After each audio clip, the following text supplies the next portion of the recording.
Alléluia. Je range mon épée dans le fourreau, c'est-à-dire ma Bible.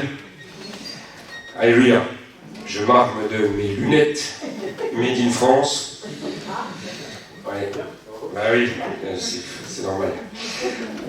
Et aujourd'hui, avant toute chose, j'ai demandé à Cédric si c'était possible avant de commencer véritablement la prédication, de commencer par démarrer en vous parlant un petit peu de ce qui se passe à la prison, de ce que Dieu fait dernièrement, voilà, de deux témoignages en particulier. Je pourrais vous en donner beaucoup plus, mais deux derniers témoignages de ce que Dieu fait, parce que je sais que vous priez pour les détenus, je sais que vous les soutenez, et merci Cédric, et je vous bénis pour ça.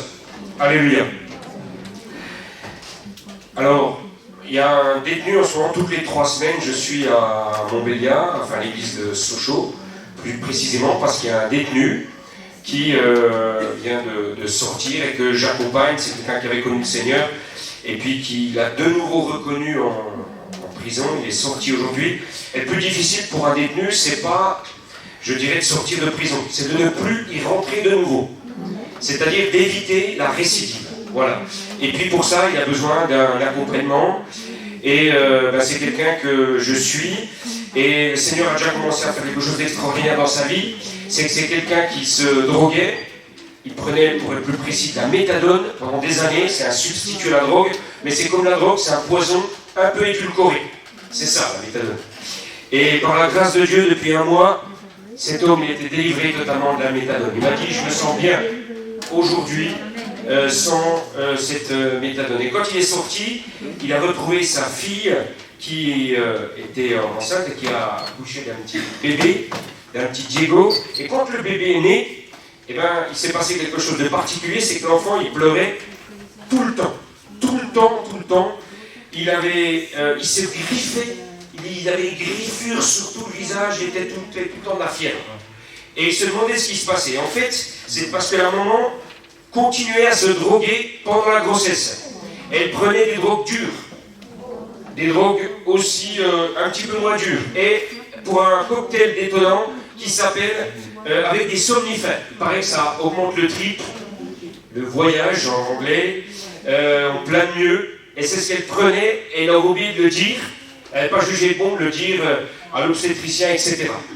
Et donc en fait l'enfant il avait un problème, il était en manque. L'enfant, il est né en manque de drogue. Et on a prié pour que Dieu agisse. Et Dieu, aujourd'hui, l'a délivré. J'ai eu une photo de cet enfant hier soir. Aujourd'hui, c'est un beau bébé. Il n'a plus toutes ses marques, etc. Puis la fille aussi commence à moins prendre de drogue. Merci Seigneur. Amen. Et puis un autre témoignage que je vais vous donner. Alléluia. Je vous remercie le Seigneur. Vous avez raison. Un autre témoignage que je vais vous donner, c'est le témoignage d'un détenu qui s'appelle, le premier détenu, si vous voulez prier pour lui, s'appelle Jamel. Voilà, et dimanche prochain, je serai avec lui à Sochaux. Et un deuxième détenu qui s'appelle Alexandre. Alexandre, c'est quelqu'un que je suis depuis pendant des années, qui a fait des expériences extraordinaires avec Dieu. Certaines, je vous les raconter, d'autres, je vous les raconterai plus tard. C'était quelqu'un, je priais pour lui parce que il connaît le Seigneur, il fait des expériences avec Dieu, il est utilisé par Dieu. Les personnes qui vont dans sa cellule, eh ben, il leur parle de Dieu, et après, je peux de nouveau moi, leur parler du Seigneur. Et c'est quelqu'un que Dieu utilise. Et puis, je me disais, Seigneur, il a un problème avec une addiction au tabac, un problème avec l'addiction au shit, Seigneur. Je te demande vraiment de faire quelque chose pour lui. Je sais que c'est difficile en prison parce qu'il y a beaucoup de tentations. C'est très facile de trouver de la drogue en prison, très très facile. Et je disais, Seigneur, fais quelque chose pour lui. Et puis un jour, il s'est passé quelque chose de particulier. Un jour, il est rentré dans sa cellule. Et il a lu un livre qu'il avait déjà lu, grâce à vous, puisque le livre, c'est l'église qu'il a acheté, ça s'appelle Ligne blanche de Sabrina Kebli. C'est une ancienne toxicomane qui a été délivrée de drogue dure. Et elle a fait aussi plusieurs tentatives de suicide, et c'est son témoignage. Et Alexandre, il avait déjà lu une fois ce livre-là. Et puis ce soir-là, il est rentré, puis Dieu lui a mis à cœur de relire le livre. Et il a relu le livre. Et là, dans la nuit, il a dit, Seigneur, ce que tu as fait pour cette fille, Seigneur, je te demande de le faire pour moi. Je te demande de me délivrer comme tu l'as fait pour elle. Je te demande de faire quelque chose. Et là, il a fait quelque chose, il a pris une feuille. C'est important, la confession, frères et sœurs. On doit confesser la victoire. C'est ce qu'on va faire ce matin. Amen. Confesser que Dieu est vainqueur. Et amen. Sur cette feuille, il a marqué, voilà, moi, Seigneur, je te demande ce soir, cette nuit, de me délivrer comme tu as fait pour elle. Délivre-moi complètement de la drogue. Délivre-moi du tabac. Je veux que tu m'en libères. Et il a demandé pardon à Dieu, demandé pardon à toutes les personnes qui l'avaient offensé dans la nuit. Et là, dans la nuit, Dieu a fait un miracle extraordinaire. C'est que le matin, quand il s'est réveillé, plutôt que de se défoncer, plutôt que de fumer, il m'a dit, j'ai été totalement délivré. Et ça s'est passé dans la prison, ça. Ça ne s'est pas passé à l'extérieur. Ça s'est passé dans un lieu où il y a beaucoup de tentations. Et ça fait 1 mois qu'il était totalement délivré de la drogue.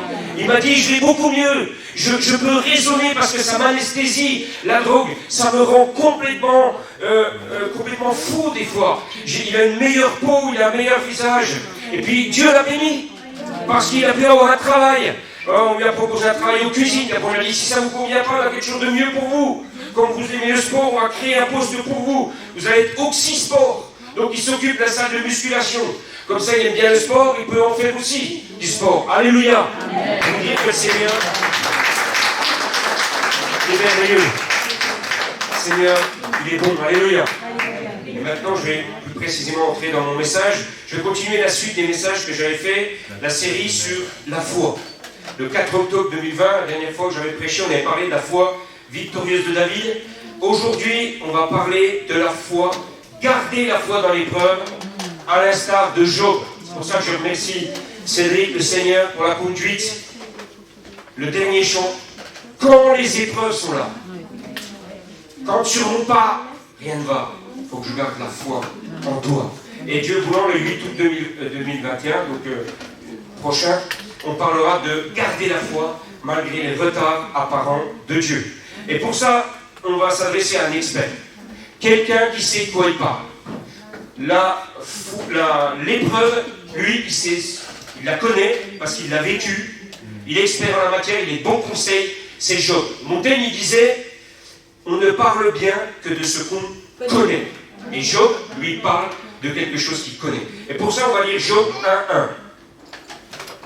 Et puis, jusqu'à 2:10. Et puis après, on lira Job 42, 10 à 17. Il y avait dans le pays d'Uz un homme qui s'appelait Job.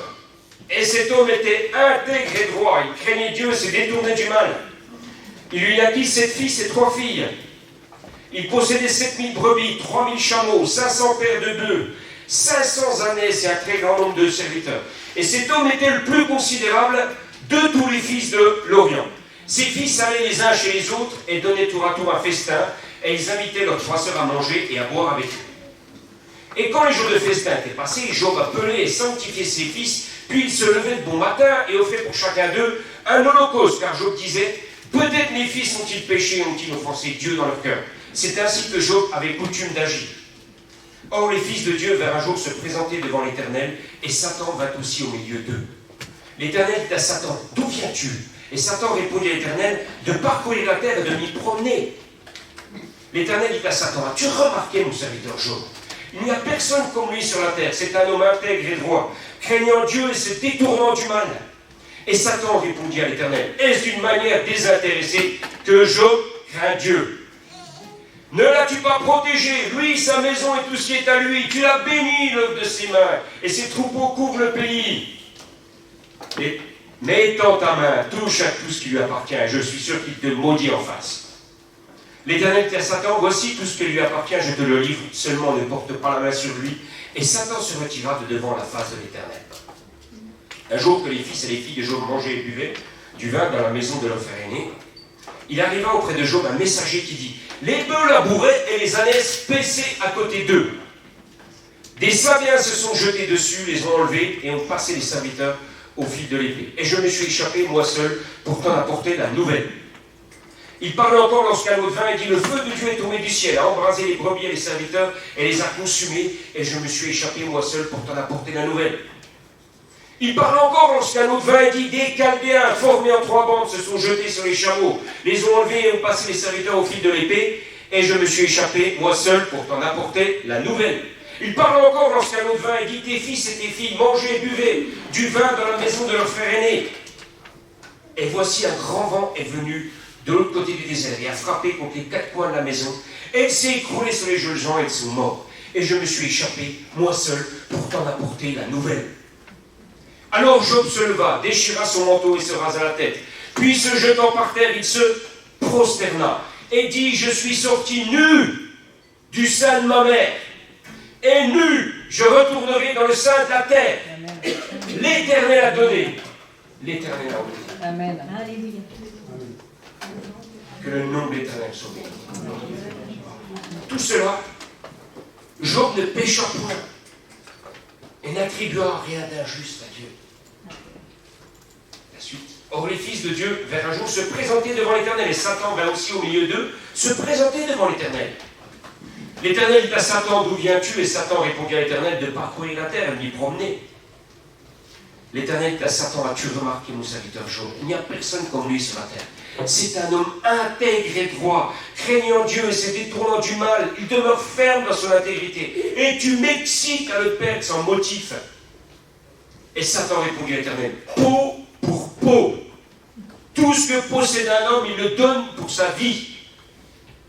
Mais étends ta main, touche à ses os et à sa chair. Je suis sûr qu'il te maudit en face.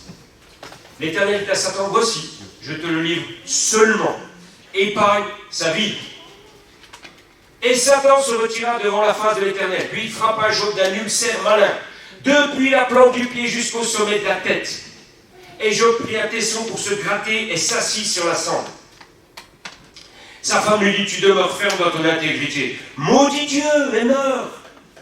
Mais Job lui répondit, tu parles comme une femme insensée. Quoi, nous recevons de Dieu le bien, nous ne recevrions pas aussi le mal? En tout cela, Job ne pécha point par ses lèvres. Amen. Amen. Et il se passe un certain nombre de chapitres où il y a des amis de Job qui viennent le consoler, etc. Où Job parle de sa plainte, exprime sa plainte à Dieu, et enfin la fin de l'histoire. C'est ça qui nous intéresse. Job 42, de 10 à 17. Job 42, 10 à 17. Job 42, 10 à 17. L'Éternel rétablit Job dans son premier état, quand Job eut prié pour ses amis. Et l'Éternel lui accorda le double de tout ce qu'il avait possédé. Les frères, les sœurs et les anciens amis de Job vinrent tous le visiter, et ils mangèrent avec lui dans sa maison. Ils le plaignirent et le consolèrent de tous les malheurs que l'Éternel avait fait venir sur lui. Et chacun lui donna un kessita et un anneau d'or. Pendant ces dernières années, Job reçut de l'Éternel plus de bénédictions qu'il n'en avait reçues dans les premières. Il posséda 14 000 brebis, 6 000 chameaux, 1000 paires de bœufs et 1000 ânesses. Il eut 7 fils et 3 filles. Il donna à la première le nom de Gémina, à la seconde celui de Kézia, et à la troisième celui de Kéren Apuk. Il n'y avait pas dans tout le pays d'aussi belles femmes que les filles de Job. Leur père leur accorda une part d'héritage parmi leurs frères. Job vécut après cela 140 ans, elle vit ses fils et les fils de ses filles, jusqu'à la 4e génération. Amen. Amen. Et Job mourut âgé et rassasié de jours. Gloire à Dieu. Alléluia. Je vous propose d'étudier ce message de la façon suivante. Je vais déjà faire quelques remarques sur l'épreuve, quelques remarques liminaires. En introduction, dans une première partie, on verra la stratégie de Satan pour nous pousser à abandonner Dieu, parce qu'il a la même avec nous. À abandonner la foi, à renier Dieu.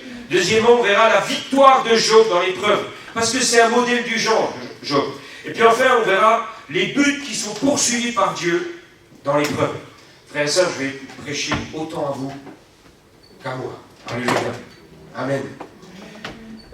Première remarque que je vais faire, c'est que avoir des épreuves, c'est un parcours normal dans la vie d'un chrétien.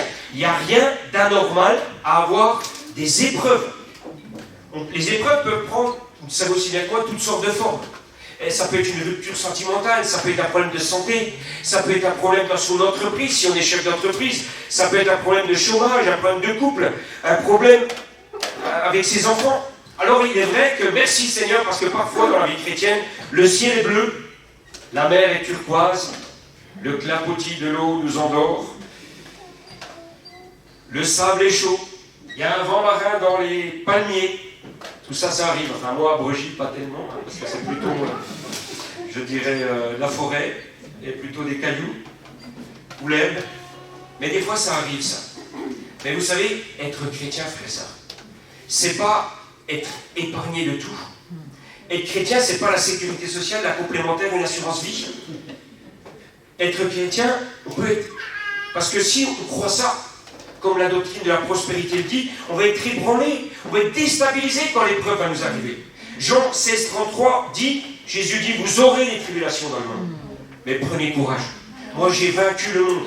Dans 1 Pierre 1,6, il est dit, ne cherchez pas, quoique maintenant, puisqu'il le faut, vous soyez attristés, puisqu'il le faut, par un temps, pour un temps, par diverses épreuves. Deuxième remarque, c'est que même si on est engagé dans l'œuvre de Dieu, comme Job l'était, notre fidélité, pareil, ne nous exempte pas d'épreuves. Et je dirais même plus, le fait de souffrir pour Dieu, souvent, c'est la preuve d'un véritable attachement à Dieu. C'est qu'on a sur nous une approbation divine. C'est que l'ennemi veut nous attaquer parce que ce qu'on fait de l'évangile, parce qu'on offre, parce qu'on veut que le royaume de Dieu avance. Ça, c'était le cas d'Abraham, de Joseph, de David, de Job également.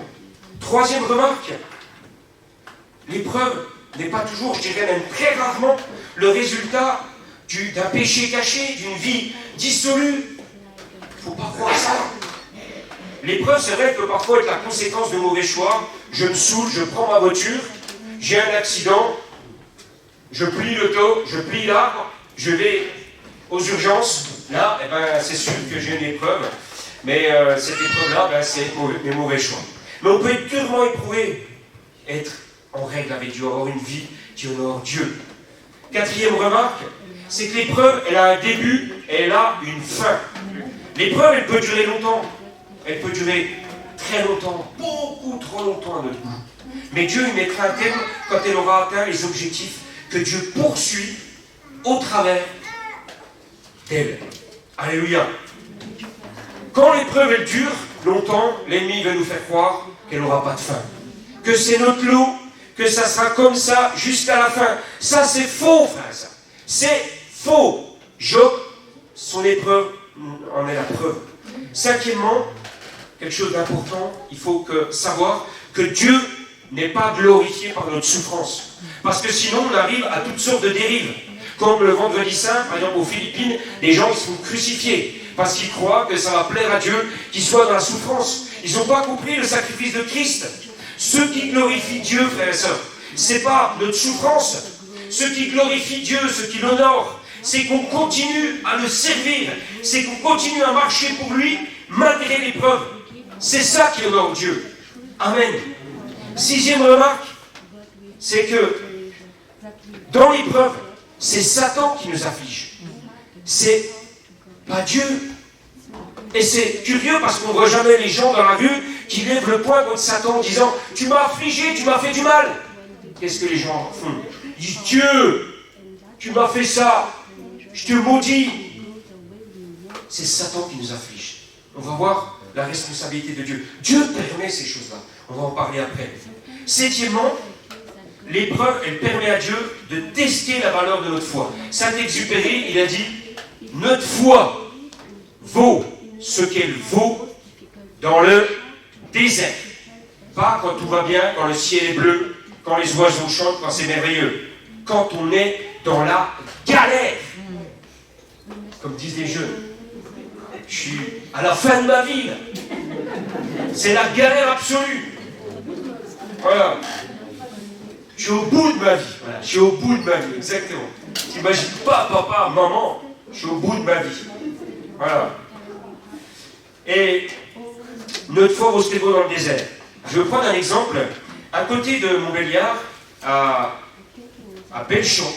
Belchamp, c'est une piste d'essai à côté de Valentinier, au Buis, où tous les prototypes Peugeot sont essayés. C'est un endroit qui est hyper sécurisé. Et là, eh ben, on va tester tous les prototypes Peugeot. on va les tester, on va tester le rembrayage, on va tester la boîte de vitesse, on va tester les amortisseurs. Il y a un anneau de vitesse ici avec une piste qui est comme ça, comme un vélodrome, où le véhicule il va à pleine vitesse. Et puis après, vous avez des endroits où on fait exprès pour que le véhicule il soit tassé comme ça. Et pourquoi on fait ça? Pourquoi on martyrise le matériel? Pour voir s'il est solide, ce qu'il vaut, pour le tester. Il y a des crash tests, etc. Pour vérifier si l'alliage il peut supporter la pression, etc. et s'il faut le changer. Et bien l'épreuve, c'est un peu ça aussi. Huitième chose par rapport à l'épreuve, huitième chose, c'est que l'épreuve, elle est dimensionnée, frères et sœurs, elle est adaptée à chacun. L'épreuve, elle est sur mesure. Elle est en fonction de ce qu'on a en capacité de supporter. Je n'ai pas la même épreuve que vous n'avez pas la même épreuve que moi, parce que nous sommes différents. C'est important de se le rappeler, surtout quand c'est difficile. C'est difficile, voire très difficile, mais pas impossible.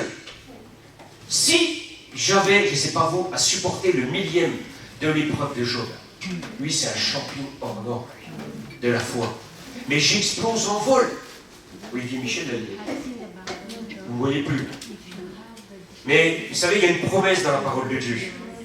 Dans 1 Corinthiens 10, 13, il est dit « Car Dieu qui est fidèle ne permettra pas que nous soyons tentés au-delà de nos forces, mais avec la tentation préparera aussi le moyen d'en sortir, afin que nous puissions la supporter. » C'est une promesse de Dieu. Amen. Amen. Et neuvième chose sur l'épreuve, c'est qu'on voit dans la parole de Dieu, plus l'épreuve elle est difficile, plus l'épreuve elle est longue, plus l'épreuve elle est âpre. Ça veut dire que derrière, plus les enjeux ils sont grands, plus la bénédiction elle est grande. C'est pour ça qu'il ne faut pas se décourager, frères et sœurs. L'épreuve de Jésus, elle était infinie, parce que derrière, c'était le salut du monde qu'il avait porté. L'épreuve de Joseph, c'est aussi un expert. Est-ce souffrance, lui? Est-ce galère? Est-ce problème? Derrière, Dieu voulait l'amener à être l'adjoint de Pharaon, le premier ministre, pour sauver, c'était l'homme providentiel, pour sauver tout un peuple. C'est pour ça que plus elle est difficile, plus elle est longue, souvent plus la bénédiction est grande. Dans un premier temps, la stratégie de Satan. Comment est-ce qu'il opère? Le livre de Job nous montre qu'on est engagé, frères et sœurs, dans une guerre spirituelle. Un combat important entre les puissances des ténèbres et Dieu. Il y a deux questions au travers du livre de Job qui recouvrent toute la stratégie du diable. C'est est-ce qu'on sert Dieu à cause de ce qu'il nous donne, les dons, les bénédictions, ou est-ce qu'on le sert pour ce qu'il est, Dieu? Est-ce qu'on aime mieux le donateur, Dieu, que ses dons? Deuxième question, va-t-on continuer à aimer Dieu alors qu'on est confronté à des souffrances terribles, imméritées? Et on voit que Dieu repère les femmes et les hommes qui le servent de tout leur cœur. 1,8, Job 1,8, il est dit « As-tu remarqué, mon serviteur Job ?» 2,3, c'est la même chose. Dieu fait remarquer à Satan la droiture de Job. Et si Dieu l'a remarqué, parce que Dieu, il est dit qu'il regarde sur toute la terre pour soutenir ceux dont le cœur est tout entier à lui, Satan aussi remarque les gens qui servent Dieu. Et Satan, il ne supporte pas, mon frère, ma soeur, qu'on serve Dieu de tout notre cœur. Il ne supporte pas qu'on aime Dieu. Il ne supporte pas qu'on puisse l'honorer. C'est pour ça qu'il a de la haine pour les chrétiens. Cédric nous disait, vous savez, aujourd'hui on a une mentalité que le diable il est gentil, etc. C'est un petit diable qui vient, qui nous chatouille les pieds dans le lit, etc. Il faut arrêter toutes ces choses-là. C'est pas vrai. La Bible elle dit dans Jean 10,10, le voleur ne vient que pour dérober, égorger, détruire. J'étais dans l'église où j'étais pendant 11 ans, ancien, je prêchais la parole, priais pour les malades, j'ai été confronté au monde spirituel. Mais c'est seulement depuis que je suis en prison que je vois vraiment le monde spirituel, la puissance du monde spirituel, mais que je vois aussi, béni soit Dieu, la puissance infinie de Dieu. Et là, dans le livre de Job, on voit quoi? On voit que le diable, il veut détruire le chrétien. Il se dévoile là. Il se montre tel qu'il est. Il veut nous détruire, frères et sœurs. Il n'est pas là pour nous cajoler. C'est pour ça qu'il faut lui résister. Sa stratégie, premier point, il accuse. C'est un accusateur devant Dieu, mon frère, ma soeur. Il t'accuse constamment. Il accuse Job, il accuse les chrétiens. 14 fois dans l'Ancien Testament. Il est dit que c'est un accusateur. 10 fois dans le livre de Job. Alors aujourd'hui, certains disent que ça, on ne peut plus le voir parce que depuis que Jésus est ressuscité, il ne peut plus être devant Dieu. Peut-être, je ne suis pas théologien, mais toujours est-il, sa stratégie, elle est la même. Deuxième chose qu'il fait, c'est que Satan, il remet en question les motivations de Job. Job sert Dieu uniquement par intérêt, uniquement car Dieu le bénit. L'amour de Job pour Dieu n'est pas authentique. Il est intéressé. Et en plus, ce qu'il fait, il accuse même Dieu de naïveté, quand quelque sorte, Dieu achète, excusez-moi, entre guillemets, la consécration de Job, l'amour de Job, à force de le bénir. Troisième stratégie, c'est que le diable, il décèle nos points faibles, nos failles, nos fêlures, nos brisures, nos lacunes, nos travers, les péchés qui reviennent sans arrêt pour s'y engouffrer, pour nous perdre. Je prends un exemple que quand j'étais de ma jeunesse, même si je suis encore très jeune, bien sûr, un exemple de ma jeunesse où, eh bien, j'ai un grand-père qui habite dans le Haut-Doubs, à côté de Pontarlier, Chaffois, et j'aimais bien aller avec lui au comice agricole. Et là, le comice agricole, eh ben, c'est quelque chose d'assez extraordinaire, c'est un joyeux bazar. Le comice agricole où vous avez eh ben, toutes sortes de manifestations, vous avez des choses pour les enfants, une sorte de kermesse, et puis vous avez un concours alors il y a toutes les vaches qui sont là, qui sont sorties de l'étable, on leur a mis des petits neuneux, elles sont toutes belles, on les shampouine, on les lustre, on les brique, elles sont magnifiques. Voilà, pas de mise en pli, mais voilà. Et on sort les vaches comme ça, et puis là, eh bien, on a ce qu'on appelle une compétition de savoir quelle est la plus belle vache laitière. Et quand j'y allais, il y avait le speaker qui disait au micro, voilà, est-ce que ça va être cette année, mesdames et messieurs, Belle des Champs, la vache du René, de la ferme des Essarts de Nau, qui va gagner pour la 6e fois le concours, ou est-ce que ça va être son challenger, Cléopâtre, la vache du Gilbert, de Chapelle-Duin, de la ferme des Étangs. Et puis à la fin, il disait, the winner is, pour la 6e fois, Belle des Champs a gagné la Ligue des Champions de la vache laitière. C'était assez marrant. Et pourquoi je vous parle de ça? Je vous parle de ça parce qu'il y a un homme qui arrivait et qui c'était un maquignon. Et le maquignon, il arrivait, lui, il n'était pas très délicat, pas très poète avec les bêtes. Vous regardiez une vache laitière et vous disiez, waouh, elle est belle cette bête, hein. Et lui, il regardait la bête sous toutes les coutures, il la poussait et il disait, pas si bête que ça. Il y a ça, il y a ça, il y a ça, il y a ça, il y a ça, il y a ça, qui va pas. Et excusez-moi l'expression, frère, mais le diable, il fait comme ça avec nous. Il nous ausculte un peu comme ce maquignon qui ausculte le bétail pour voir justement où est-ce qu'il va pouvoir nous atteindre, nous toucher, nous faire du mal. Dieu, il dit même un jour, tu m'excites à le perdre. Et c'est ce que le diable fait. Quatrième chose, Satan il lance un défi à Dieu. Je vais te prouver, Dieu, que Job te sert par intérêt. Verset 1 à 11, il dit, étends ta main, touche à tout ce qui lui appartient. Et je suis sûr qu'il te maudit en face. Chapitre 2, verset 4, il continue, peau pour peau. Ce qu'un homme possède, il le donne pour sa vie. Cinquième stratégie, Satan ne peut nous affliger, ça c'est important de savoir, sans la permission de Dieu.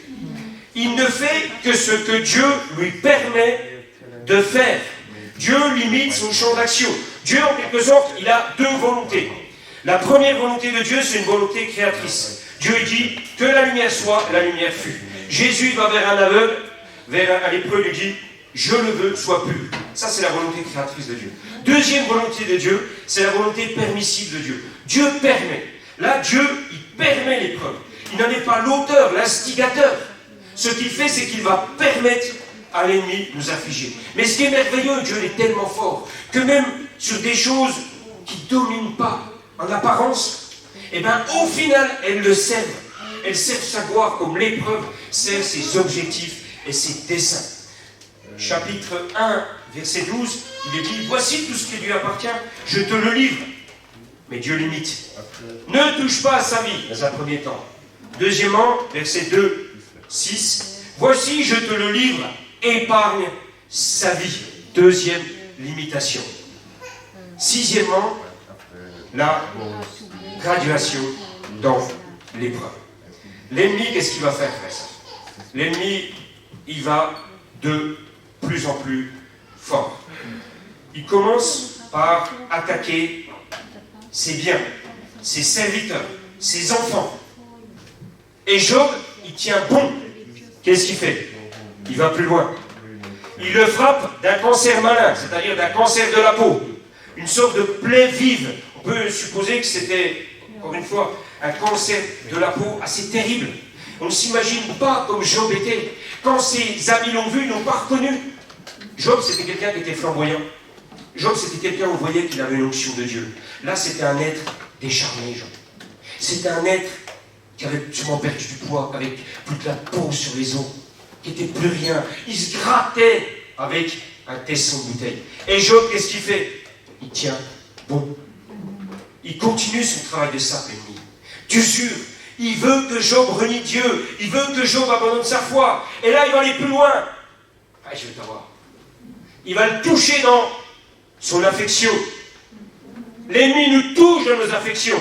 Parce qu'il nous veut du mal. Dieu nous veut du bien, mais lui nous veut du mal. Sur un sujet sensible, son épouse, celle qu'il aimait. La dernière personne qu'il voit le soir, c'était son épouse. La première qui faisait un bisou le matin quand il se levait, c'était son épouse. Elle était là de tous ses combats, elle était à côté. Elle lui a donné ses enfants. Et là, qu'est-ce qu'elle fait, son épouse? Elle lui dit, tu demeures ferme dans l'intégrité. Maudit Dieu et meurs. En quelque sorte, abandonne Dieu, il t'a abandonné. Arrête de croire que Dieu est bon, compatissant. Il t'inflige cette souffrance, mon mari. Alors que tu le sers loyalement. Et puis il continue encore. Parce qu'il veut détruire. Il se sert de ses amis qui sont sûrement des gens influents, pas n'importe qui viennent au début le réconforter, le plaindre, puis après, en fait, tout le motif de leur discours, c'est qu'ils veulent que Job avoue que s'il en est là, c'est qu'il a commis un péché. Pourquoi nous, là, parce que t'as? Nous, on est en règle devant Dieu. C'est que t'es pas en règle pour avoir ça. Ce travail de sape, certains théologiens disent que rien que pour l'épreuve de Lucerne a duré 2 ans. 2 ans. Et l'ennemi continue de s'acharner pour Job. Il ne se relâche pas, il ne relâche pas les craintes. Il cherche à le faire craquer parce qu'il sait qu'il a un point de rupture. Et il veut atteindre le point de rupture. Le faire maudire Dieu, abandonner Dieu. Mais Job, Lazare, gloire à Dieu. Mais Job, il tient bon. Job, il lâche pas. Job, il a foi en Dieu. Pour moi, c'est un homme extraordinaire, Job. C'est un homme extraordinaire. Et je serai ravi dans le ciel de l'inviter à boire du café dans ma nouvelle maison, puisque la Bible dit que dans le ciel, on aura une nouvelle demeure. Alléluia. C'est peut-être pas le café, mais bon, voilà. Ça sera quand même dans la maison. Alléluia. Deuxième chose, deuxième point, la victoire de Job dans l'épreuve. Ou comment se comporter dans l'épreuve. Le plus important, frère, ça, c'est pas ce qui nous arrive, mais c'est comment on réagit par rapport à ce qui nous arrive. 2 remarques. Job, pour moi, c'est un puissant encouragement. Ça veut dire que même si l'épreuve, elle est terrible, même si l'épreuve, elle est sans fin, même si l'épreuve, elle est incompréhensible, Job nous prouve qu'on peut tenir bon. Alléluia. Job, il avait 1001 raisons d'abandonner Dieu. 1001 raisons. Et il ne l'a pas fait. Deuxième remarque, c'est que Job, pour moi, c'est un exemple de résilience. On entend souvent parler de ce mot-là. Qu'est-ce que c'est la résilience? La résilience, au sens propre, c'est en métallurgie, c'est la capacité d'un métal qui a été déformé à retrouver sa forme initiale. La résilience, au sens figuré, qu'est-ce que c'est? C'est la capacité d'un individu à rebondir après un choc, après un tsunami. C'est un pédopsychiatre qui a mis ça en évidence, s'appelle Boris Cyrulnik, parce que lui, il était juif, et ses parents ont été déportés devant lui. Il a pu se sauver en allant aux toilettes, la Gestapo n'a pas pu l'arrêter. Et ce Boris Cyrulnik, eh ben, il a pu se reconstruire parce qu'il dit, j'ai eu un tuteur de résilience. Et il dit beaucoup, il a travaillé sur les enfants qui se sont reconstruits après le génocide du Rwanda. Il dit qu'un enfant, il a une capacité en lui de résilience. Et pour moi, Job, c'est la résilience suprême avec Dieu. C'est la résilience suprême en s'appuyant sur Dieu. Amen. Alors, la victoire de Job, comment il a fait? Déjà, avant l'épreuve. Il y a 2 points qu'il a fait avant l'épreuve. Premièrement, on peut voir que Job, il semblerait, même que Job se préparait aussi à des temps difficiles. Job, il vivait des temps merveilleux, il espérait que ça dure, comme tout le monde. Mais Job 2,10 nous dit, nous recevons de Dieu le bien et nous ne recevrions pas aussi le mal. Comme si Job disait, mais ça peut arriver aussi dans une vie. 1 Pierre 4,1 nous dit, Christ ayant souffert dans la chair, vous aussi armez-vous de la même pensée. À la pensée qu'on pourra parfois être amené à souffrir. Il faut comme Job qu'on sache la pensée qu'on peut être éprouvé un jour. Dans un parcours de vie, ça arrive. Alors bien évidemment, vous comme moi, on ne vit pas dans l'espérance d'être éprouvé. Je ne me lève pas le matin en disant « Seigneur, j'aimerais bien être éprouvé ». Parce que je sais que les épreuves, les coups durs, ça arrive. Il y a même un homme politique qui a dit « Les épreuves, ça vole en escadrille ». Enfin, il a dit un autre mot, mais c'est déjà Chirac. Mais ça veut dire ça. Voilà. Donc, en fait, Dieu veut qu'on se prépare quelque part, mentalement, à être éprouvé. Ça va nous amener à nous armer en conséquence, à nous appuyer sur les promesses de Dieu. Comme ça, le jour où l'épreuve arrivera, on ne sera pas complètement dérouté, on ne sera pas anéanti. Et l'expérience montre que si on est préparé à souffrir, eh bien, comme on s'y prépare, on sera plus résistant. On va se remémorer les bénédictions passées de Dieu pour nous sortir de l'épreuve. Et on se rappellera que Dieu est un secours qui ne manque jamais dans la détresse. Ça, c'est dans le psaume 46, 1. Je prends un exemple du monde temporel, séculier. Dernièrement, à Roland-Garros, c'est pas Rafael Nadal qui a gagné comme d'habitude, c'est un Serbe qui s'appelle Novak Djokovic. Et cet homme, il a une particularité, c'est qu'il a un mental hors norme. Il est reconnu pour avoir un mental hors norme. Il est mené 2-7-0, tout va mal, etc. Tout le monde lâche. Lui, il se reprend et au bout, à la fin, c'est lui qui gagne. Et il est coutumier du fait. Et alors, les journalistes sont allés vers lui, ils ont dit, Monsieur Djokovic, comment ça se fait que là où les autres arrêtent, vous continuez à y croire, qu'est-ce qui se passe? Et il dit, je me suis préparé dans mon enfance. Dans mon enfance, j'ai connu la guerre en Serbie, en ex-Yougoslavie. Avec mes parents, tous les jours, je fuyais les bombes qui menaçaient de nous tomber dessus. Tous les jours, je cherchais à manger. J'ai eu faim, aujourd'hui je suis multimillionnaire, mais j'ai eu faim, j'ai eu soif. Et j'ai appris à ce moment-là à lutter, à combattre. Et c'est pour ça qu'aujourd'hui, j'ai ce mental-là. Vous dites, hors norme. Et je me dis, Seigneur, lui il fait ça pour des choses qui sont des choses de la terre. Si seulement, Seigneur, je pouvais faire ça pour les choses de Dieu. Amen. Deuxième chose que Job a fait avant l'épreuve, c'est qu'il a fortifié sa foi en vue des difficultés à venir. La vie de Job avant l'épreuve, il nous a dit qu'il était intègre et droit. Il se détournait du mal. Il se préoccupait en plus de l'état spirituel de ses enfants. Exceptionnel, Job. Il avait une consécration totale à Dieu. Nos temps de communion avec Dieu, frères et sœurs, nos temps de prière, d'étude de la parole de Dieu. Quand tout va bien, prépare nos victoires futures, nous arme pour les temps douloureux, les temps mauvais qui arriveront, frères et sœurs. Il faut le savoir, ça. On prie quand tout va mal, c'est bien. Mais on doit déjà être habitué à prier, à aller à la castagne. Excusez-moi l'expression, mais des fois c'est ça. Quand tout va bien. En sport, on dit entraînement coursé, difficile, victoire aisée, facile. Ça veut dire que, si on se prépare comme ça, si on a un capital, ça va nous aider pour la suite. Job 23, 12, il est dit, je n'ai pas abandonné les commandements de ses lèvres, j'ai fait plier ma volonté aux paroles de ses lèvres. Et ça, il l'a fait quand tout allait bien. Pendant l'épreuve, qu'est-ce que Job a fait? Job, premièrement, il est déterminé. Il prend des positions fermes après les attaques de l'ennemi. Son mot d'ordre à Job, c'est pour ça qu'il est extraordinaire. C'est je veux rester fidèle à Dieu coûte que coûte. Quoi qu'il en coûte. Il a utilisé bien avant Emmanuel Macron. Quoi qu'il en coûte. Job. Je ne lâcherai rien. Job 2, 21. L'Éternel a donné, l'Éternel a repris. Que le nom de l'Éternel soit béni. Il ne pécha point et n'attribua rien d'injuste à Dieu. Il préfère le donateur au don. Il sait que ce qu'il a, c'est pure grâce. On s'imagine la foi, quand je faisais mon message, je m'imaginais Job, derrière le cercueil, entourer ses enfants, dans les larmes. Tous, l'ennemi lui a tous pris. Et lui, Job, il est resté debout. Alléluia, comme un phare. comme une lumière. Parce qu'on devait regarder Job. S'il ne s'écroulait pas là. Et Job, il n'a pas lâché, frère et sœur. Gloire à Dieu. Gloire à Dieu. Job, il n'a pas lâché. Verset 10, il reprend sa femme qui lui dit, maudit Dieu. Et meurt. Il dit, mais tu parles comme une femme insensée. Nous recevons de Dieu les biens, nous ne recevons pas aussi le mal. En tout cela, Job ne pécha point par ses lèvres. Il a relevé les deux défis. Il n'a rien attribué d'injuste à Dieu, alors qu'il aurait pu. Il n'a pas maudit Dieu par ses lèvres. Deuxième chose qu'il a fait pendant l'épreuve. Job, il a gagné la bataille des pensées. L'ennemi nous bombarde, frères et sœurs. L'ennemi, il nous bombarde. Pendant l'épreuve, c'est France Info. Le fil de l'actualité toutes les 7 minutes.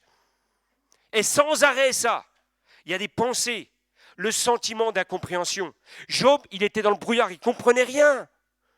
Nous, on sait qu'après l'épreuve, il y a la bénédiction. Lui, il ne savait pas ça, Job. Il n'avait pas la Bible sur laquelle s'appuyer et il continue à faire confiance à Dieu. Deuxième sentiment, sentiment d'injustice. Vous imaginez, il fait tout ce qu'il peut pour Dieu, Job. Il aurait pu en vouloir à Dieu. Il ne l'a pas fait. Sentiment de résignation, d'abandonner, il ne l'a pas fait. Penser que Dieu ne t'aime pas, que tu l'as offensé, c'est des messages que l'ennemi nous envoie. Moi, frère et soeur, dans ma maladie, des fois, quand c'est dur, très dur, des fois, l'ennemi me met la pensée, il me dit, Dieu ne peut pas te sentir, Olivier. Dieu ne peut pas te sentir. T'as vu dans l'état où tu es? Puis tu dis, tu sers Dieu. Je vous ouvre mon cœur, frère et soeur. Puisque quand le Seigneur m'a demandé de prêcher, il m'a dit, parle avec ton cœur, frère et soeur. Je vous parle avec mon cœur. Vous savez, il ne faut pas de filtre devant Dieu. On est comme on est. Et Dieu, c'est ça, il nous prend comme on est. Alléluia. Sentiment aussi terrible d'avoir été abandonné par Dieu. Injustement. C'était sa plus grande peine à Job. Dieu semblait l'avoir abandonné, il en ignorait la raison. Puis enfin, les pensées d'accusation de ses ennemis, de ses amis. Il est mort, l'accusateur des frères. Il est vaincu, la Bible nous dit. Dans 1 Jean 2:1, il nous dit que nous avons un avocat auprès du Père, Jésus-Christ, le juste. Troisième chose, c'est que Job, il a confié sa peine à Dieu. Il n'a rien caché, il a tout exposé. Il est authentique. Il ne s'est pas retourné contre Dieu. Il ne s'est pas rebellé contre Dieu. Il aurait pu le faire. Il a exprimé ses protestations. Il a ouvert son cœur. Il a raconté tout ce qu'il vivait. Et Dieu, il n'a pas rejeté les questions de Job. Dieu savait que Job, il souffrait à cause de sa loyauté envers lui. Et il est même dit que Job a maudit le jour de sa naissance. Petite parenthèse. Il a maudit le jour de sa naissance, mais il n'a pas maudit Dieu. En fait, quand il a maudit le jour de sa naissance, c'était son cri d'effroi, de désespoir, de douleur. C'était pas un cri de rébellion, pas un cri de révolte, mais c'était sa souffrance. Et ça veut dire que devant Dieu, vous savez, on peut s'approcher avec nos souffrances, on peut s'approcher avec nos larmes, on peut s'approcher avec nos difficultés. Seigneur, il t'écoute, mon frère. Amen. Mon frère, ma soeur, il t'écoute. Quand tu es dans le combat, quand tu as la tête dans le sac, quand l'ennemi veut te réduire à rien, il veut te relever. Alléluia. Quatrième chose, c'est que Job, il a continué à adorer Dieu. Il a continué à avoir foi en Dieu. Il a continué à invoquer Dieu pour obtenir la miséricorde, d'être secouru. La victoire de Job, elle s'est faite en 2 temps, frères et sœurs. Comme nous, les victoires, elles se font en 2 temps. Premier temps, frères et sœurs, de la victoire, c'est la victoire intérieure. Tout va mal, mais intérieurement. Là, ce qui vit là, frères et sœurs. Intérieurement, on est vainqueur. Intérieurement, tout va mal, mais intérieurement, on est vainqueur, on a la paix. Et dans un deuxième temps, ce que Dieu fait, c'est que Dieu, alléluia, il se glorifie, il enlève les circonstances mauvaises. Les circonstances. Dans le deuxième temps, quand on a pris cette victoire importante. Et vous savez, des fois, ce qui va faire la différence, frère, c'est quoi dans l'épreuve? Job, ce qui faisait la différence, c'est notre amour inconditionnel pour Dieu. Notre amour inconditionnel pour Dieu. Job, Dieu, c'était ce qu'il avait de plus précieux. Même encore plus que son épouse. Pourtant, il devait aimer son épouse. C'est parce qu'on met Dieu à la première place. C'est parce que je sais, Dieu, il est la chose la plus importante. Et enfin, pour finir ce cinquièmement, Job, il continue à avancer avec les yeux de la foi. Alors qu'il est encore dans l'épreuve, Job. Il ne comprend rien. Il a regardé au-delà de l'épreuve.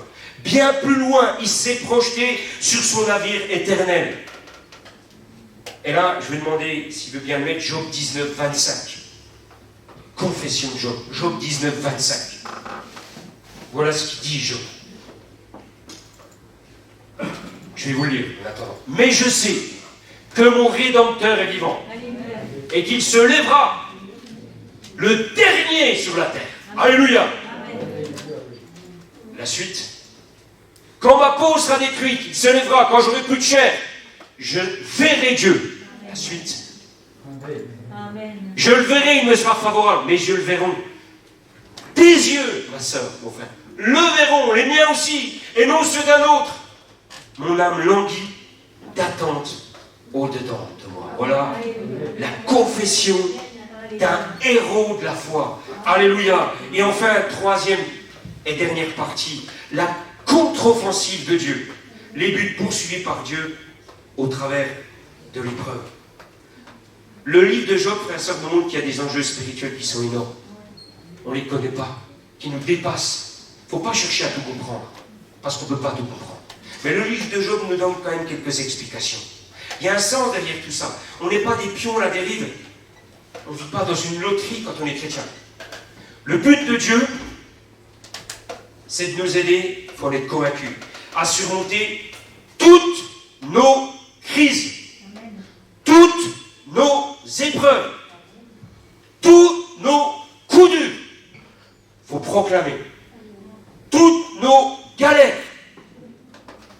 Le malheur atteint souvent le juste.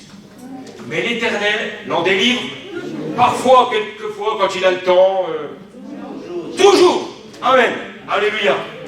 Le but de Dieu, c'est de nous aider, je dirais, le but de Dieu, c'est de nous sortir de l'épreuve, parce qu'il ne veut pas qu'elle nous détruise. L'épreuve, elle peut nous détruire, elle peut nous engloutir, elle peut nous dévorer. L'ennemi peut nous laisser nous enliser dans l'épreuve. Dieu, il atteint son but dans le livre de Job. Prouver à Satan que Job était profondément attaché, qu'il l'aimait plus que tout. Quand on reste fidèle à Dieu, frère, ça, il faut savoir qu'on désavoue l'ennemi, l'accusateur, il part la tête basse. On glorifie Dieu, on montre à l'ennemi, Dieu veut montrer, à l'ennemi, parce qu'on glorifie, Dieu veut lui montrer qu'il a bien fait de compter sur nous, qu'il a bien fait de miser sur nous, parce qu'on est resté fidèle à Dieu. Envers et contre tout, frères et sœurs. Envers et contre tout. Deux remarques que je voudrais faire avant de terminer par les enseignements qu'on peut tirer de l'épreuve. Deux remarques. Dans l'épreuve, on ne doit pas oublier que Dieu, il a toujours un plan. Romains 8, 28 nous dit « Toutes choses concourent au bien de ceux qui aiment Dieu. » Amen. La vie de Joseph, vous m'avez fait du mal, les frangins. En gros, c'est ça. Parole vivante, Olivier Michel. Voilà. Vous m'avez fait du mal. Mais c'est pas grave. Dieu l'a changé en bien. Le but de Dieu, c'est qu'on soit victorieux dans l'épreuve. Il nous en délivre, qu'on en triomphe. 2 Pierre 2,9 dit « Le Seigneur sait délivrer dans l'épreuve les hommes pieux. » Deuxième chose qui est importante, après ça, parce que c'est dur dans l'épreuve. Dieu ne nous dit pas dans l'épreuve de dire « Tout va bien, c'est la méthode Coué, impeccable, ça roule. » Non, il ne nous dit pas ça. Jésus, dans le jardin de Gethsémani, il n'a pas dit ça. Dieu n'est pas insensible à notre souffrance. Il marche avec nous dans la vallée de l'ombre et de la mort. Il dit « Je t'aime d'un amour éternel. » Le grand triomphe de notre foi, frère, c'est de croire que Dieu continue de nous aimer dans l'épreuve. Gardez la foi en l'amour de Dieu. L'épreuve ne doit jamais nous amener à nier l'amour de Dieu, frères et sœurs. Parce que 2 Corinthiens nous dit que si les souffrances, elles abondent, la consolation abonde aussi. Amen. Et pour terminer, les différents enseignements que Dieu veut nous donner dans l'épreuve. Alléluia. Premier enseignement que Dieu veut nous donner dans l'épreuve, c'est que Dieu veut nous connaître au travers de l'épreuve. Dieu ne sait pas tout. Dieu ne sait pas tout. Dieu ne domine pas tout. Notre volonté, ce n'est pas Dieu qui la domine. C'est nous qui sommes maîtres de notre volonté. On a un libre arbitre. Ce n'est pas Dieu. Il faut le savoir. Dieu ne sait pas comment on va réagir dans l'épreuve. Il espère de tout son cœur qu'on va bien réagir. Quand il y a des personnes dans la Bible, quand ils ont été prouvés, ils ont bien réagi. David, Abraham, puis il y en a qui ont mal réagi. Samson, Saül. Il faut le savoir ça. Quand Dieu a éprouvé Abraham, il lui a demandé de livrer son fils. Au moment où il livre son fils, l'ange a dit « Arrête, je sais maintenant que tu crains Dieu. » Ça veut dire que avant Dieu ne le savait pas complètement, véritablement. Sinon, Dieu ne l'aurait pas éprouvé. Dieu ne s'amuse pas avec nos vies, à jouer comme ça avec nos vies. On n'est pas un jouet entre ses mains.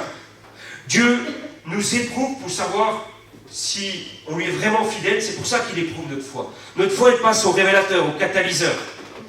On peut tenir dans l'épreuve, mais on peut aussi lâcher. Et là, je dirais que Dieu il prend un risque. Le risque que Dieu prend dans l'épreuve, c'est de nous perdre. Parce qu'on peut aussi tenir, et c'est ce que Dieu espère.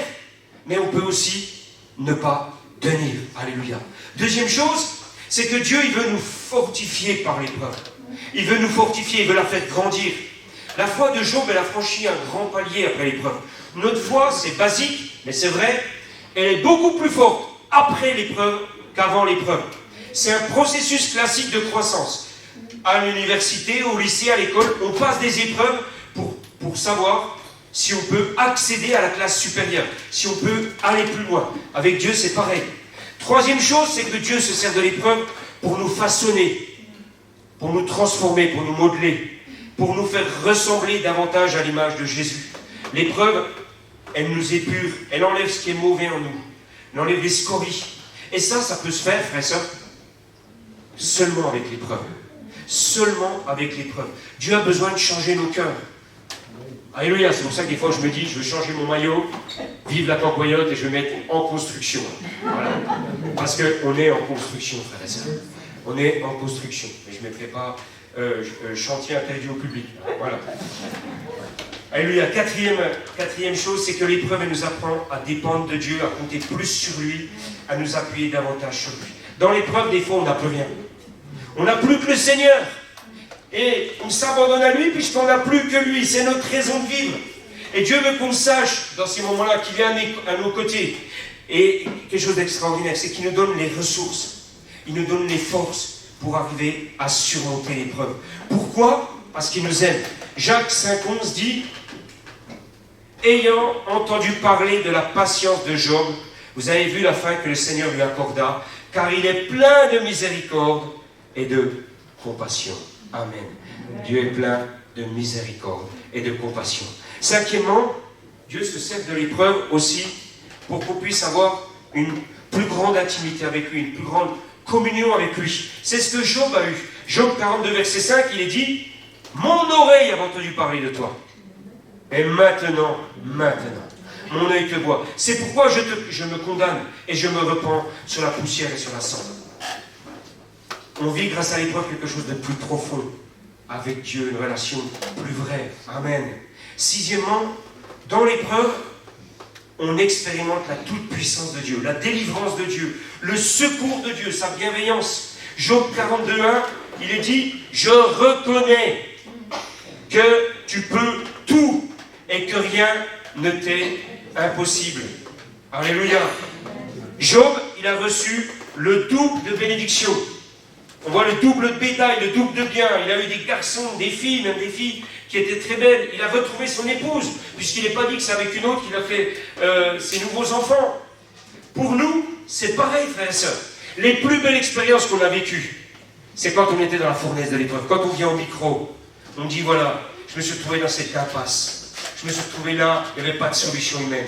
Et Dieu, il a agi. Dieu, il a intervenu. Dieu, il s'est glorifié. Alléluia.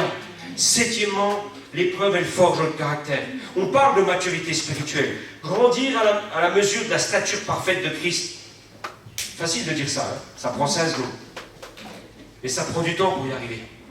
C'est une vie. Ça veut dire qu'on va passer par de nombreuses épreuves. Un jour, il y a une maman, elle s'approchait de Spurgeon, le prédicateur qui formait des serviteurs. Puis elle a dit « Oh, monsieur Spurgeon, mon fils, mon chéri, enfin mon chéri, c'est moi qui rajoute. Mon fils, il est tellement doué.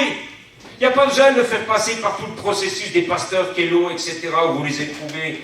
Il n'y a pas besoin, il faut le faire directement passer dans la classe supérieure. Et là, Spurgeon, il a dit, madame, il faut 1 mois pour faire une courge. Et il faut 50 ans pour faire un chêne. Alléluia. L'épreuve, elle nous a guéris. Dieu nous apprend, frères et sœurs, à être des guerriers. Dans Jacques 1,3, il est dit, sachant que l'épreuve de votre foi produit la patience. Ici, la patience, avec la maîtrise de soi, c'est un des fruits les plus difficiles à obtenir, les fruits de l'esprit, parce qu'il s'obtient sur la durée. Mais la patience ici, qu'est-ce que c'est? C'est pas quelque chose de passif, d'inerte.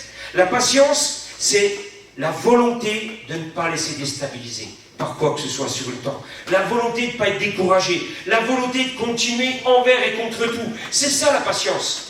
Et tout ça, ça forge notre caractère, frères et sœurs. Alléluia.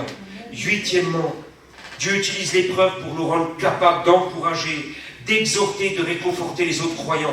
Ce qu'on a vécu, Dieu va s'en servir pour aider les autres. Par notre expérience, on pourra toucher le cœur des autres, être en connexion avec eux, les comprendre. Je prends par exemple l'exemple de mon frère Philippe Knapp, qui était dépressif. Lui était délivré par le Seigneur de dépression. Moi, je n'ai pas connu ça. J'ai connu plein d'autres choses, mais pas ça. Et lui, il va savoir mieux que moi parler à quelqu'un qui est dépressif. Parce que Dieu va se servir de ce qu'il aura vécu. Et on sera plus efficace dans notre service pour Dieu, mieux équipé, mieux outillé pour aider les autres grâce à l'épreuve. Et les 2 dernières choses, c'est que, 9e, la souffrance, l'épreuve, elle attendrit notre cœur, frère et sœur. Oui. Elle attendrit notre cœur, frère et sœur. Elle nous donne plus de compassion, plus d'amour. Vous savez, pourquoi Jésus nous comprend?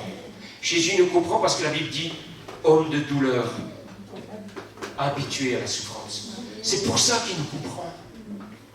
Parce que si je suis dans la galère, si je suis dans la souffrance, lui il est passé par tout ça. Et vous savez, souvent, je le dis pour moi le premier, manque d'amour. On est dur, frère et sœur. On est implacable. On juge. On parle mal. Manque de douceur. Manque de tendresse de Christ. Manque de ces choses-là, frère et sœur. Moi, je le dis le premier. Manque d'empathie, c'est-à-dire qu'on a du mal à se mettre à la place des autres. Et ça, Dieu veut nous les donner à travers l'épreuve. Vous savez, j'ai été bouleversé quand j'ai entendu Samuel Peter Schmitt, pasteur principal de la plus grande assemblée de France. Un homme de Dieu extraordinaire, Samuel Peter Schmitt. Il a vu tous les miracles de la Bible, sauf peut-être la multiplication des pains. Et il a dit avec le Covid, cet homme, merci à Dieu pour l'épreuve que j'ai eue. Merci à Dieu, parce que je me suis rendu compte que même moi, en tant que pasteur, tout pasteur que je suis, tout Samuel Peter Schmitt que je suis, j'étais des fois dur. Et l'épreuve, elle a attendri mon cœur. Elle m'a donné de l'amour, de la compassion. Alléluia. Et c'est ce que Dieu veut faire avec nous. Et enfin, 10e chose, c'est ce qu'il faut qu'on retienne, frères et sœurs, c'est que Dieu veut qu'on voit l'épreuve comme lui la voit, avec son regard, avec ses lunettes, avec sa perspective, avec son prisme. Dieu nous éprouve, car Dieu veut nous bénir, frères et sœurs. Car Dieu veut nous donner davantage. L'épreuve, elle a préparé le cœur de Job à recevoir davantage de choses. Le double de bénédiction. Job, c'était quelqu'un qui conseillait les autres. C'était une sorte de pasteur ou de super pasteur, je ne sais pas comment on pourrait dire. Et après, on voit après l'épreuve, il a encore eu un poids spirituel beaucoup plus important. Mais en fait, l'épreuve de Job, je dirais, elle lui a permis de recevoir, de digérer, si je ne peux pas exprimer comme ça, cette nouvelle dose de bénédiction. Peut-être que, certainement sans l'épreuve, il se serait enorgueilli, il aurait dit, oh là là, costaud le gars, hein. Waouh. Il aurait peut-être dit ça, vous savez, personne n'a l'abri de l'orgueil. Et là, grâce à cette épreuve, eh ben, Dieu a permis qu'il reçoive cette nouvelle dose de bénédiction. Dieu, dans l'épreuve, il te donne, ma sœur, mon frère, quelque chose de particulier, quelque chose qui vient directement de lui, que tu puisses communiquer aux autres, quelque chose qu'on ne pourrait pas recevoir si on ne passait pas par l'épreuve. Alléluia. Amen. Peut-être qu'il veut nous donner plus d'onction, plus d'amour, plus de responsabilité, plus de talent, plus de moyens. Avec l'épreuve, je dirais, on sera en capacité d'endosser tout ça, de supporter le poids d'une nouvelle bénédiction. Parce que l'épreuve, elle nous aura préparés pour recevoir ça. Dieu nous demande de voir plus loin que l'épreuve. Pour Dieu, l'épreuve, c'est un temps donné. C'est juste une étape dans un processus de croissance. Le but, c'est de nous donner le meilleur. Le but de Dieu, c'est de nous en sortir pour nous élever, pour nous faire grandir. C'est de nous faire passer un nouveau cycle. Un nouveau cycle où on verra la grâce de Dieu, où le meilleur sera devant nous. Dans l'épreuve, le diable, il veut nous voiler les promesses de Dieu. Il veut nous voiler les promesses de Dieu. Pourtant, elles sont là. Vous savez, je termine avec 3 promesses. Dans Lamentation 3.23, il est dit « Les compassions de l'Éternel ne sont pas épuisées. Elles ne sont pas arrivées à leur terme. Elles se renouvellent chaque matin. » Et il est dit dans Job 8.7 « Ton ancienne prospérité avant l'épreuve semblera peu de choses. Celle qui t'est réservée sera bien plus grande. » Et le dernier verset, on va le lire ensemble, ce qui résume un peu le message. Et puis, il va nous l'afficher, Psaume 66, verset 10. Voilà. Car tu nous as éprouvé, Dieu. Oui, c'est vrai. Des fois, ça ne fait pas semblant de l'épreuve. Vous comme moi, vous le savez bien. Tu nous as fait passer au creuset comme l'argent. L'argent est passé au creuset pour en tirer le meilleur. Tu nous as amenés dans le filet. Tu as mis sur nos reins un pesant fardeau. Il était pesant. Tu as fait monter les hommes sur nos têtes. Nous avons passé par le feu, par l'eau. Mais tu nous en as tirés pour nous donner l'abondance. Mais tu nous en as tirés pour nous donner l'abondance. Alléluia, frère Saint. Que le Seigneur vous bénisse, me bénisse, et qu'il nous aide à le servir, à le rester fidèle dans l'épreuve. Amen.